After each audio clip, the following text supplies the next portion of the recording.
Hey, what's up, you guys? Welcome to the new and experienced investor podcast. We are super excited. We have an in-house guest in the new studio. This is awesome. Nice. Every week keeps getting better. And this is a podcast where we connect new and experienced investors, all walks of life.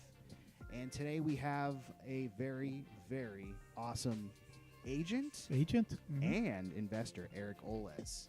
So welcome to the show. Awesome. Thank you. I forgot to introduce myself. I'm Alex Barnett. I'm the new guy. I'm Joe Holmes, and I'm the experienced guy. That's right. Okay. So let's go ahead and jump on into it. Eric, go ahead and give us your background. How'd you get started in real estate, and what were you doing before real estate that led you, kind of getting started in that? Sure. So to start, I grew up in Chicago. I lived in a suburb called Naperville. That's where I was growing up. I went to school out in University of Central Florida for college. Came back. I worked in some sort of realm of healthcare for the most part, and then my wife and I moved here 2017, and it was kind of like a fresh slate, going to a new state, and just I wanted to pick up something else, and my wife actually kind of recommended it, just saying, hey, I think you'd be pretty good at real estate, and kind of went from there. So the transition over from Chicago to over here and just kind of switching professions, it was just exciting and something I kind of wanted to do. Awesome. Okay, so this is a new studio, so there's always little kinks and stuff. So what I'm going to have you do is pull the mic out of the stand just so it's a little bit, pull it out just like that, just like your lead singer. Okay. Keep going, no, all the way out, like in your hand. Don't even use the stand. Oh, gotcha. So then you can just keep it right up. Gotcha. You got it? Yeah, Okay, exactly. cool. That's awesome. So your wife pushed you to kind of get into real estate. Now, does she have a real estate background, or what made her think of that? No, you know what? She actually is very analytical. Okay. So she has a specific degree in human resources, and then also mixing that in with a lot of intricacies and doing case studies. And she actually worked at CAR a little bit under Leslie Appleton Young, did reports and sent it directly to her. So they were creating surveys throughout the whole state of California that Leslie used in her presentations and stuff. So that was pretty cool. But either way, she was the one that was like, hey, I think that it's something good for you. And she's more of the, kind of person that's a little bit more behind the scenes. Okay. And it's actually, she kind of started doing the wholesaling calls because she had run across somebody's information on Facebook, and essentially she got started making some wholesaling calls for this guy out in Indiana. So then she's like, oh, maybe that's a good idea to reach out and see, and that's where I'm at right now. So just that's looking great. Forward to the opportunity for that. I love that. And in case you guys don't know, we're talking about wholesaling real estate. So there's kind of two avenues, I guess, somebody can go down, is the residential agent route, or maybe the wholesaling route when they're first getting started. What would you say? Is that fair to say? Yeah, that's fair to say. And I would say, maybe tell us a little bit about your real estate experience before you got to the point where Alex and I are basically training you how to do wholesaling. Sure. So talk about when you got your license, what you were doing, which brokerage you're with, who you're with now, Sure. all that. Sure. So like I said, I came out here in about 2017. I came out here obviously with eyes wide open and thinking that, oh geez, all this was just going to come to me. I would have, buyers and sellers for some odd reason. I just thought it was going to work out like that, but it didn't. So again, I was in way over my head, no experience. I was at a brokerage, Dilbeck, for a little bit out in Pasadena. Mm-hmm. And then from there, I went over, I was there for about a year until I realized, okay, I got to go and really, master this before I, go forward with this real estate thing, because you do have to know your stuff. And that's what brought me into, I went into an associate agent role at Redfin, but you couldn't necessarily write contracts. You were there to run open houses, go to inspections, take people on showings, but you were always working for that lead agent. You were not able to write contracts and things like that. So that's where I was at. It taught me a lot about learning about the MLS, reaching out, the standards and procedures of how that works. It really taught me a lot going into things and working with clients, because I had that leg up on knowing, all the protocols to go through, which a lot of people don't, and it will get you in serious trouble. So that was a good thing. And then from there, I went and worked as a transaction coordinator for about 1.5 years. So my time at Redfin totaled about 3 years or so. And as a transaction coordinator, it was essentially everything that I don't like to deal with. It's paperwork. It's going through all the intricacies and just all the fine line and the print and everything, going over each and every word, and all the addendums and all the disclosures and everything. And now I can say that I know that stuff pretty confidently. Most of the agents that I work with a transaction coordinator, and I'm also proud when I say, like, I am my own transaction coordinator. You know what I mean? So that means there's not too many cooks in the kitchen. It's just, just me. And again, it's just, you really have to know your contracts. And like I said, it wasn't the easiest job for me, but all said and done is definitely worth it. Just to have that knowledge and know what goes on behind the scenes in a contract.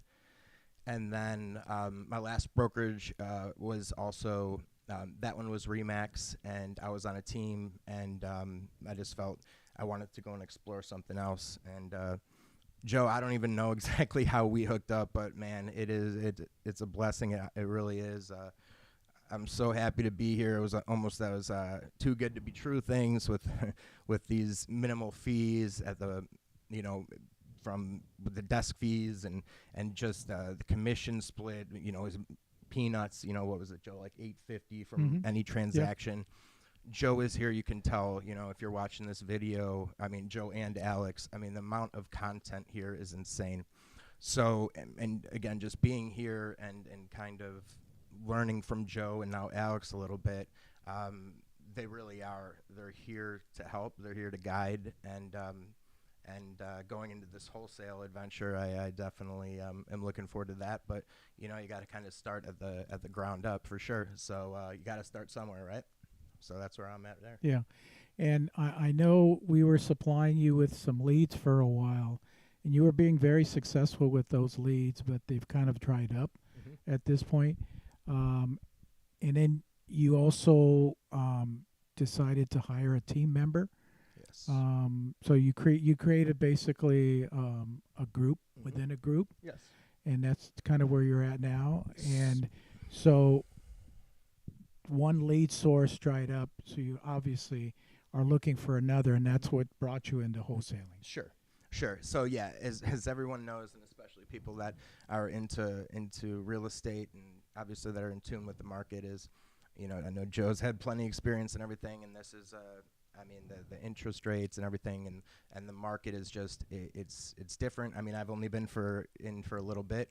I know Joe has had a lot of experience in things, but again, with this especially, and this is another thing my wife and I talked about, is like there's some things sometimes in real estate that are out of your control. The interest rates are out of your control. There's just a lot of the buyers are backing off. You know what I mean? So also the part of real estate is that, especially getting in, you have to have that contingency plan as well.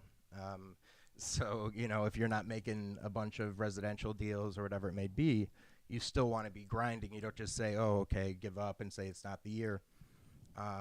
Another thing with that is exploring wholesaling, and then on the agent part, right, just making sure you have tabs on everyone, because they're going to end up buying and selling. So you got to make sure that you're just top of mind. So that's that's a lot of the reason I got into wholesaling. And, that's why you see, like, with my team member, so like Joe was saying too, I did create my own team.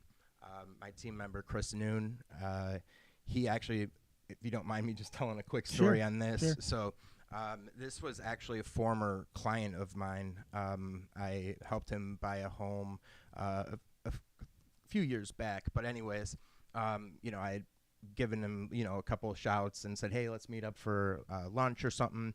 And, I was just going to go and hang out and meet up for lunch. And then all of a sudden he kind of busts out this real estate license. And I was like, wow, because I would have never thought that Chris, was going to do, like, it came out of nowhere, because he's very kind of quiet and reserved.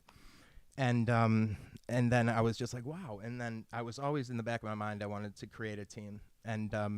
And he just seemed to be the perfect fit, and we're very different people, I mean, he has a degree in infectious disease. He went to Georgetown he is very, very smart and accomplished. So why he's still on my team, I don't know.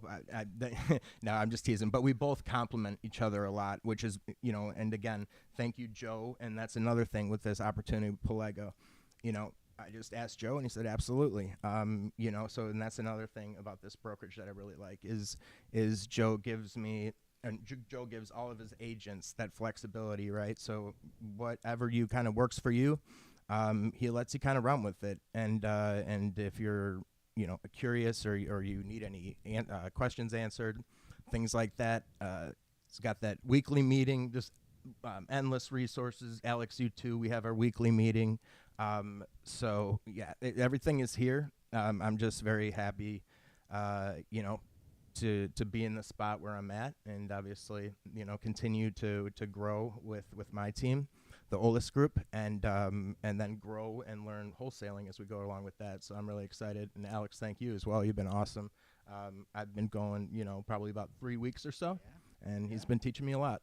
Yeah. So what is it exactly that Mr. Alex is teaching you? Right. Where are you at? So, yeah, wholesaling, right, is essentially what wholesaling is you're finding homes that aren't on the market, or trying to find homes and offer a service to these sellers that may really need our service, so it works out for both sides. So we would essentially come in there and we would see, if it was maybe a distressed property, or maybe an older rundown type property, absentees, tired landlords, as they say.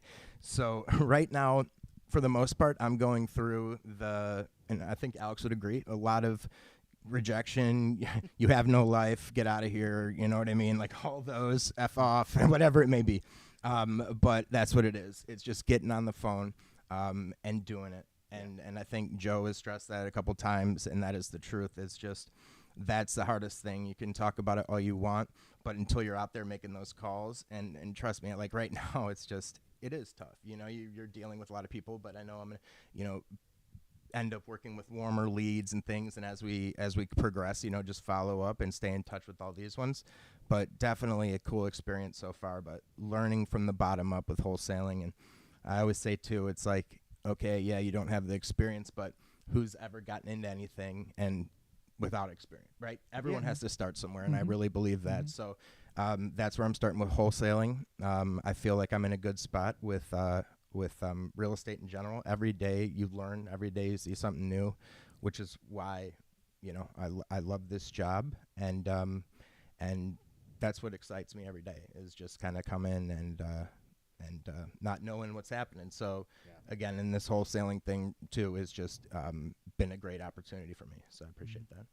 And real estate in general is like a problem-solving type job, and especially wholesaling. You need to, solve some issues, some problems that people may be having out there. Alex and I went a few days ago to look for a property that we have under contract, look at it. We had seen it through pictures, but when you actually go out there to look at it, it's a whole different story. And so anyways, we looked at the property. It was very, very distressed. It was pretty much a hoarder house. which what we're looking at, which is a lot of times what we buy. It's something that somebody's not going to necessarily put on the market and start marketing because nobody's going to come over and take a look at it if the pictures are ugly. I don't care how good the description is. Once they start looking at the pictures, they're just not going to look at it.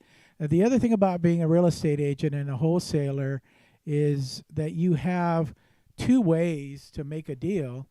If you're being a wholesaler and you're making a cash offer on a property and the seller's saying, well, that's too low, I can't accept that, then you just put on your real estate agent hat and say, okay, what do you want? This price? Okay, you know what? I'm a full-time real estate agent. If we put your house on the market, if you're willing to pay a commission and closing costs, which is the difference between a wholesale cash deal and just a regular listing, but you have that opportunity as well. Yeah. So, Absolutely. two ways to make money. 100%. And that's the cool thing too is and again with Alex, it's just something that he's taught me as well with this is, you're going through these long lists and everybody, and yes, it is a numbers game. Excuse me, but remember too that we really are there to provide value to the sellers. We're not there to swindle anybody. This is just real life. If you have something, and just need a real quick fix, okay? It could be a situation, maybe a divorce. Like you said, maybe they're dealing with tenants that are just done. And that's opportunities to say, hey, listen, we can come in and what kind of offer you looking at, what price point, and then that's when we kind of give it back. We found that's another thing I'm working on is finding information and inquiring more on that. What type, calling on a home, the age of the home. Can you tell me about the situation? What's prevented you from listing it? What are the pain points? So we're kind of working on that script, but like you said, it comes more natural as you keep going, and that's the truth too. So I started at no calls a couple weeks ago, and now, probably up to, I don't know, maybe hundreds and maybe even close to 1,000. I don't know. But again, you do become more comfortable. There is a script to kind of go for, and the big thing too, I think you would agree as well, is the main thing is motivation and whether they're serious or not, because a lot of people will just say, hey, they want the offer, and then Alex will tell me, well, go back there and see if this guy really, do they just want an offer? Is it worth his effort to go through and put together a legitimate offer if they're really not serious about it? So that's another thing that that you preach as well, is really make sure that you're vetting these people. Because we're not really desperate to do this. We want to help people, right? So if you fit this criteria, we're here to help. Yeah, I love that. And Eric's, very coachable. Like, just seeing him from day one till now, he's made huge improvements. He takes exactly what we say and applies it, and I'm listening to the calls, and he's getting better and better and better. And I think that's just going to propel your success even faster, is that you're taking this in and he's like making notes and then applying that. And then I have to be truthful here. Like, when Eric kind of joined us, I gave him all the old leads we called them dead leads. So they were people that 6 months ago, they wasn't a deal. And so I was having him follow up with them because some of the people's situations can change over time. And so I wanted him to get those reps in, and those are like perfect people to do it. But I have to tell you, it's like they're leads that we already knew offhand. Maybe they don't need help right now, but you're getting the reps in. And he sent a few over that some people were like, actually, now I'm kind of ready to sell. Right. I wasn't before. And so, we've made contact again and reheated it up, and there's money in those Oh, leads. for sure. And I guess, if there's a sequence to do it, that would probably be it, right? Like, go through all these calls where you're really just going to get hit over the head. And like I said, sometimes me and Alex will make jokes, or Joe even too, and just like, oh, we're calling the police or something. They said one time. It's like, okay, it's just people, they just, sometimes they'll respond weird, but like you said, you don't take things personal, especially in this business. So like you said, you just get back, next call, keep going, and once you deal with ones that are maybe tougher, then as you kind of adjust over to ones that are maybe a little bit warmer, or ones that you've been following up with already, it's only going to make those calls easier. And I can tell you for sure, after about 3 weeks from working on Alex's team, every day that you make calls, every single one of the calls is easier or more natural as the last. That's the truth in my opinion. Every call that you do, as opposed to the previous one, you work on getting that one a little better.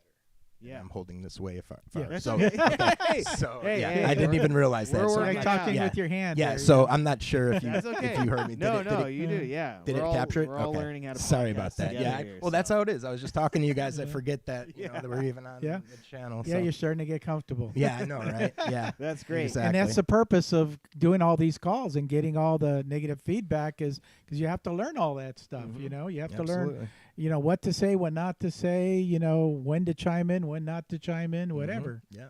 And Yeah. that's that again, like that's a part of mine, a part of me that I need to really hone in on is letting people talk and just listening Mhm. because the more you're there and you're shoving things down their throat, they're just sitting there like, whoa, they can't breathe. And then you said the more you kind of hang and let them talk, they're going to give you information that, that you would have probably tried to extract, but they're just giving it to you. So you don't even have to answer questions. Exactly. They're giving you everything right there. So Those are my again, favorite there's ways to do it, and it makes a lot of sense. Don't be afraid of pauses, all that kind of stuff. So you just kind of hone in on that and get better. There is a couple of extremes. The person that doesn't talk very much, and then we have Alex over on the other end here that constantly talking, and I'm listening to this conversation, has nothing to do with the property, and I'm like, cut it off. And it's like, yeah, when I was in World War II, we were in, wherever, Europe, and we were doing this, and I'm thinking like, what does that have to do with the I'm property? like, in my mind, I'm like, Yes, it's great coming to build around. rapport. It Right. really is. For sure. But there's a point where you have to say, okay, let's move back to the subject. Yeah. here. Are you interested in selling your house? No, Yeah. but thank you for calling, young man. Right. I haven't talked to anybody in about a week. Or I know, so, right? Yeah. Yeah, I mean, I kind of have the same problem too. It is tough because, you get in these conversations and everything, but you do know after a couple minutes, Yeah. whether you kind of have to cut bait. But at the same time, like you're saying, it's trickier. But we got to learn certain outs, or maybe Yeah. me, you know what I mean? So, Yeah. but again, it's all experiencing different types of calls. Like every call is Yeah. different. You know what I mean? Yeah. You got And that's how you learn. You just Yeah. have to keep calling. 100%. And you end Yeah. up honing your instincts. That's one of the best things, is because sometimes now when I always tell Joe, like, the last few really good deals we've got, the person, I'll just say, can you catch me up to speed with what's going on? They're like, yeah, let me tell you what's going on, and you tell me if you can help me. Mhm. And I'll just zip Yep. it, and they just give me everything I Yep. need to know in Mhm. like 15 minutes, and I'm just like looking up the numbers, Mhm. and they're giving me all the stuff, and Yeah. I'm like, oh boy, this is a good one here, and I'm not even doing anything. Right. So kind of like you're honing your instincts, and then 100%. you can tell if someone's just kind of BSing you, and Oh, you're like, all right, I need absolutely, to get yeah. off here. And that's that's the thing too. I think that goes hand in hand a little bit with being an agent in real estate too, because you also have to kind of cut bait, and even if they're nice and they love working with you, you start going on 10 showings, and they're still dragging. You know what I mean? Yeah. And then it's like, Mhm. okay, as much as everything, I like working with you, you like working with me, but at the same time, and we all know that that the thing with real estate and wholesaling, whatever it want to be, investments, it's all results oriented. So every minute that passes in a day, you're not getting paid by the hour here. You know what I mean? It's just so every minute counts really. So that's when you get to kind of cut bait with certain ones. Again, it all depends. So that's another thing too that's hard to grasp. But obviously, right now in a slow market, you give that a little wiggle room, right? Yeah. So, Yeah. yeah. And I was going to say, and really kind of has nothing to do with the topic of wholesaling, but as you say, and I've been doing this for 40 years, and I'm pretty good at, when I get a call from somebody who wants to list their property. I got a call the other day. I went out there and contacted this lady, met her at the door. She says, "You can't come in. Have you had dinner yet?" Well, that's a strange question. Wow. I go, "Yes, I have, and my wife's waiting for me at home." And this was an older lady, so it wasn't, anything like that, anything strange. But she said, "Oh, okay, so we're going to talk about my listing. I need to eat. So let's go down the street." She made me drive her down the street, which I knew I shouldn't be doing any of this stuff.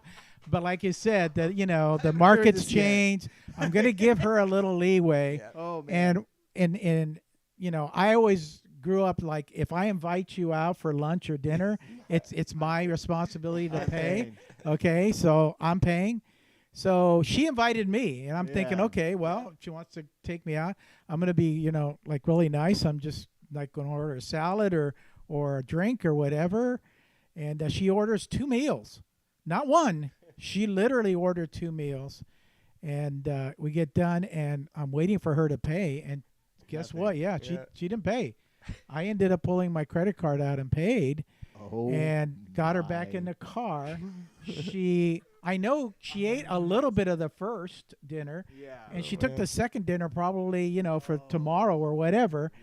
Went home, dropped her off, and kind of left it there. Wow. If you're an agent and you've been contacted by this lady, we need to hear from you. Yeah. Because she might be a serial. This is a property in Costa Mesa, and she was rehabbing it. Oh my and gosh. she was like 90% done, and she knew that I did flips, and that's the reason that she called. She wanted me to go out and take a look at it. We did go back before I dropped her off. We did go back, and I did go inside and look at the place and gave her some suggestions. I literally walked in, and she had brown paper on the flooring, which was vinyl, which is almost indestructible. And so I started to walk in the kitchen where there wasn't that brown paper, and she goes, "Oh no, don't walk over there. Don't walk over there." And I'm going, "Oh my God." Yeah, okay, I think it's time for me to leave. Have a nice day. See you later. I haven't heard from her at all. So I have even no idea if I checked the other day, just curious, because I don't often do that either. It's like, once I'm done with a listing appointment, I like put it away. Well, that's an interesting. I don't follow up, but I did check, and it's not listed yet, so who knows what's going on. That is interesting with this lady. Yeah, you never know what you see. I mean, Gets geez. the 2 meals, takes one for later. Yeah, and makes me pay for it. Yeah, like wow. So please do not call me. I'm not going to take you out to lunch or dinner. And in fact, it's really the other way around. If you want to meet with me or Alex, please call us. As long as you pay for lunch or dinner or coffee, we're there. I'll give you an hour of my time, but you need to pay, please. I'll second him. When he says that, it's the truth, and even it really is. And if you follow through with it, and come in, ask as many questions. Joe, honestly, he's excited to help, and we have even our weekly meetings on Monday. I know that we do as well with the team that Alex has. So again, every week we're just staying in tune with the market and anything that changes, ebbs and flows. Joe's always training, with how everything is currently, because there's always so many changing and moving parts in real estate. So again, you can look out, and I think this is why Joe wanted me on the podcast, is so I can brag about him a little more. A little bit. I've been waiting for it. So if you're watching this, that means you subscribed, and just go through all the. If you have any questions on real estate, if it's not covered in there, I guess. Yeah. Just simply go to the website pelago.com and put an address in, and you'll be amazed at what's on there and what tools that are on the website that are available. Every detail about that property, who owns it, what kind of bedrooms, bathrooms. It goes into an after repair value, and then it takes you into the calculator, and it shows you whether you're going to make money on this property or not. So amazing. It's a fantastic website. It's all there, right there for you. You just need to pull the trigger at the end of the day. Mm-hmm. Love that. Yeah, that is an insanely resourceful page. So and that feature, just so you can pop in any address and to really just see what goes into it. Okay, the rehab costs and the calculator and what the actual repair after repair value, all that. So it's amazing, because you don't have to really do it and number crunch all that much by yourself, where you have this, so but again, it's a great tool, just like a lot of them here, which is what I appreciate about the brokerage, and it's just up to you to just utilize them and explore and everything. in my previous brokerages, I've had coaches or even our broker. I would never imagine even taking up a couple minutes of the head broker's time. Not really, never. Absolutely not. It would be like, no. But here it's just a different feeling. It really is, and it's a great brokerage. It really is. So I'm excited to be here. I'm really excited for my team, and Chris is doing an amazing job. So that is, I kind of got off tangent with that story, but he was a previous client of mine, and it's amazing how that worked out. And so just excited for everything ahead, and especially with the wholesaling and wrapping those two together and being able to speak on the agent side and also the wholesaler side is really cool. Right. So. Yeah, and Eric said he's got a team that's building. So if you guys are getting new into the residential side, reach out to him. Sure. He's constantly learning himself, Mm-hmm. and he's turning into a great leader himself. So people can join your team, or Of course, yeah. I mean, that's the goal. Is Chris and I want to really get this up and running, and then obviously as we kind of do, then we want to maybe get a couple more. I think that's my end goal. Nice. Maybe get a transaction coordinator or something. Oh, yeah. But again, that's another thing too. It's the long game. I think that's very important for people to kind of understand. Is that sometimes you're like, oh dang, I didn't get that escrow, geez, but still you have to just, that's part of the game sometimes, and you just gotta, again, it's not for the weak and weary, this game, you know what I mean? So some of them work out, some of them don't, but again, you just got to stay persistent and worry about the long game. So Chris and I are just keeping our head down. Chris is amazing at a lot of the kind of behind the scenes work. I taught him how to the whole contract the best I could, at least as a transaction coordinator. I feel like I got a good amount of knowledge from that. So I taught Chris as much as possible, and now he's more knowledgeable than me probably. So it's a great thing, just promoting all sorts of stuff. So it's exciting, and I'm excited about that. I really am. And real quick, Pelago is an online brokerage for the most part. I do have an office in Laguna Hills. I have agents from Sacramento down to San Diego and out towards the desert. So what area do you specifically service? Okay, so I live out in Santa Clarita, but honestly, I've done deals out this way, Long Beach, Oxnard. I always say, go where the money's green, and that's the truth. And again, this is, you don't want to go 3 hours somewhere if you're working on a $300,000 listing or whatever it is. But again, I tend to, that's my main area is Santa Clarita, but I've noticed that a lot of my deals have actually been in other spots, in different pockets of LA. So yeah, that's essentially my area, but majority of them are, in the actual kind of proper LA area. Okay, great. Love that. Yeah. So Pelago's a brokerage. If you guys want to learn about wholesaling, reach out to Joe and I, or even Eric. He's in the front lines with us. And we're going to be going over the brokerage tonight at a meetup that Joe is speaking at in Fullerton. So if you guys are in the Orange County area, how can they get information on that? You can go on meetup.com and search Fullerton, and it starts at 6 o'clock. It's in the city of Fullerton, so it's not too difficult to find. Just go on meetup.com, and you'll be able to find it. It starts at 6 o'clock. Perfect. And then also click the events. We have another meetup next Monday. So if you guys are in the Orange County area, we're going to be doing something really cool. It's sort of a Shark Tank format where investors are going to bring their deals, and then we're going to have Ryan Mitchell, Joe, and I are going to kind of break down, give our advice, and you can come and learn from people who are doing deals right now. So that's going to be really fun. That's going to be fun. Yeah, and that's going to be at Board and Brew off El Toro Road in Lake Forest. So I really would want to see you guys there. You can click on the QR code up at the top. Is it rolling? Cool. Yeah, so go ahead and scan that. If you want more information, you can check in there, and you can obviously link up to all our socials so you can stay in touch on all the upcoming meetups. So thanks for coming, man. Of course. Yeah, Yeah, Eric's it was gonna awesome. he's gonna roll with us to the Yeah. meetup. So Oh, we're of all gonna course. be there tonight. Mhm. So come and hang with us, and we'll see you guys on the next one. Anything to add? No? Okay. Oh, Oh, a couple of cool. questions. Here we go. Nice. Okay, so the first one is from Brandon.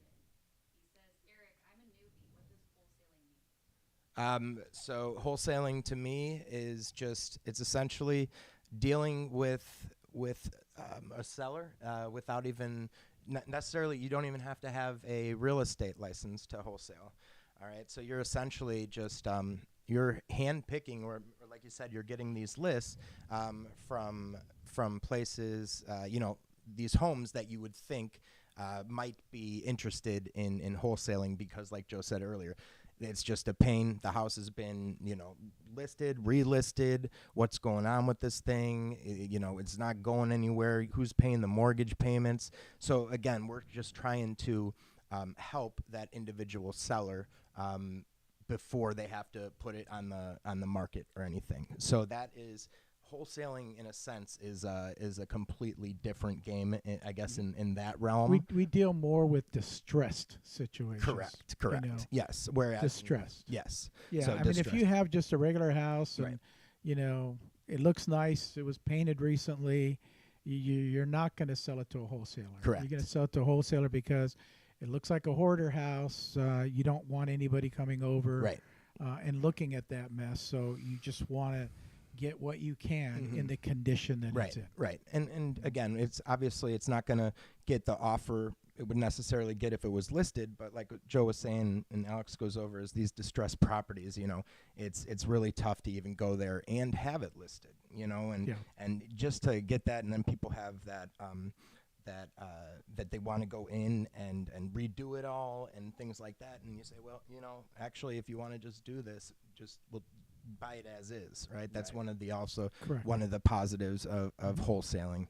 Yeah. So again, like my answer to that question is, I've been in real estate just a little bit, and I'd kind of consider myself a newbie, but to an extent, and I've been just now exploring wholesaling. So, right. I mean, I'm even not necessarily the right person to ask about That's that. okay. Yeah. But I think that there's definitely a difference as how you're going about it. As an agent, you're doing a completely different. You're going through a completely different process is what you're doing in wholesaling. And just to piggyback off that, it's essentially just flipping the contract. So you're getting it under contract, and then you're going to sell that to an end buyer or flipper, and then you make the difference, which is usually $10,000, $15,000, $20,000. So Right. that's kind of Yeah, and he was saying you do not need a license for this. You do not, and it's basically, look at it as acting. You shouldn't act, but acting as a real estate agent without a license and putting a deal together. This is the price. You tack on $10,000-$15,000, and then you sell it to me, who's a flipper, and then at the end of the day, I'm going to make more money than that. Right. But right. I need that inventory now because there's nothing out there whatsoever. It's very lacking. Correct. Yeah. Do you have another question? So first is a comment from Randy. Okay. I bought my first house with a 13.5% mortgage. That's my dad. nice. Yeah, way to go, What's up, Dad. Pops? His question is for anyone. It says, if rates don't go down, do you see people accepting the situation and eventually start buying despite high mortgage rates? Let me take that. because You just all look I at don't know, I'm Joe. probably as old or Yes, maybe a little bit older than your dad. 100%. My dad always brings that up. You guys complain about a point or so here. Back when we bought the home, it was 13%, and we Okay. were, Okay, yeah, so you let take it. me bring you back in time, which is something I'm going to talk about at the meetup tonight. For those young people who don't remember, hopefully you remember your presidents. Jimmy Carter was in office, and when Jimmy Carter was in office for 4 years, the interest rates went up to 18-19%. Hello, we're back. Okay, kind of the same thing. And the next thing I'm starting to teach agent is how you sell properties with creative financing, which is what I had to do when I sold my property back then. So there's a couple of ways to handle that. A lot of people now do what's called subject to. So let's say you have a loan on the property's worth $500,000. There's a loan on there for $300,000 at 3% interest. So you take that property over what's called subject to. You take the responsibility of making that payment every month, okay? And this is all in an agreement, okay? Yes, the loan still remains in the homeowner's name, but it's a perfect way to sell it. So you have $300,000 loan, you have a value of $500,000 in the property, and then you say, okay, well, I'd like to put $100,000 down, which means there's still $100,000 left. So you ask the seller, hey, would you do some seller financing for me as well? Seller says, yes, I need to sell this place. Okay, so now you're buying a property, you're putting $100,000 down, you are never qualifying for a loan. You're taking the first subject to, the second is seller financing. That payment goes to the seller, the first payment goes to the bank, and there you go, you bought yourself a house. Okay, so that's what I'm trying to teach agents now, is exactly the same thing that we did back in the late 70s. Ronald Reagan came into office shortly after, obviously, 4-year period. Carter was in there and turned things around. I mean, he turned things around pretty quickly. We went back down to, believe it or not, 7 and 8% interest was, like wonderful. Yeah. And it was because, like the house that I bought, I paid $160,000 for it. And 7 or 8% interest on $160,000 is doable, but my house is like $1.4 million now, and 7 or 8% interest is like, that's a lot of money. So that's the difference between the two time periods, But say hi to your dad. Oh, Kudos to him. Yeah. And, Oh yeah. No, I was gonna say the same thing. You Yeah. know, Joe. No. So, but again, that's what I would add on to that too. It's just like, especially, and I'm sure you'd say, Joe, in a market like this, it's very stagnant, and to entice buyers and to even give sellers these, opportunities to really sell their homes, because now you're seeing homes stay on the market longer, if they're not budging on prices. So again, it's an interesting market that way. But yeah, a lot of homes are sitting on, and then you'll find them, as they're going, then you can see the seller financing. Then they might start, changing their tune a little bit. Yeah. But yeah, that was interesting too. I really had no idea what it was until you gave your presentation on it. And it's interesting, there's a lot of different ways, like you said, just strategically that can make it happen. And that's an important thing is to kind of hone all that in, and then make sure that we're doing all we can, because you don't just sit there and say, oh, nothing's on the market, it's not moving, because it's not true. You know what I mean? People want to buy and sell all the time. They do. And you have to make it move. Got to. And also be creative. Yeah, and that's the thing too about buying and things with these interest rates that are going up. And that's why I always say, right now at least, a lot of perception is it's a bad time to buy and things, but also you could say, you could also get the home on the lower end right now, and not as competitive of a market, so you don't have to deal with all these going against all these bids. Yeah, you maybe sign up for a higher interest rate, but remember, you can always refinance, so that's another thing. Again, it's just these rents that are out, and especially with this first-time home buyers, to get in there, and because these rents are insane. So a lot of times, even these mortgages are cheaper, or more expensive than mortgage is cheaper than the rent, and at the same time too, you're able to experience or have all the benefits of home ownership, tax write-offs, doing whatever you want with the property, owning it. And like you said, Joe bought it, how long ago, your home, you said, for 42 years ago. Yeah, 42 years. Now it's worth quite a bit more now. So I guess my point is, it's really never not a good time to buy, especially in Southern California, because this is what I like to tell people. It's like, as long as there's the beach, the entertainment industry, the mountains, the warm weather all year round, and the limited inventory, people are always going to want to live here. So, I mean, to invest, especially down here, I'd always say that it's a good idea to buy, and if you can buy. Absolutely. Any other questions? That's Cool. it. Nice. Good Awesome. deal. Cool. Thanks for that, Dad. Yeah. Um, Oh, Yeah. and shout out! It's his birthday. oh, happy awesome. birthday. Happy Yeah. birthday, Randy. Yeah. Let's go. All right. Yeah. Very cool. Cool. All right. Well, yeah, this was a lot of fun, and It was. we'll catch you guys on the next one. Awesome. Okay, we'll see you later.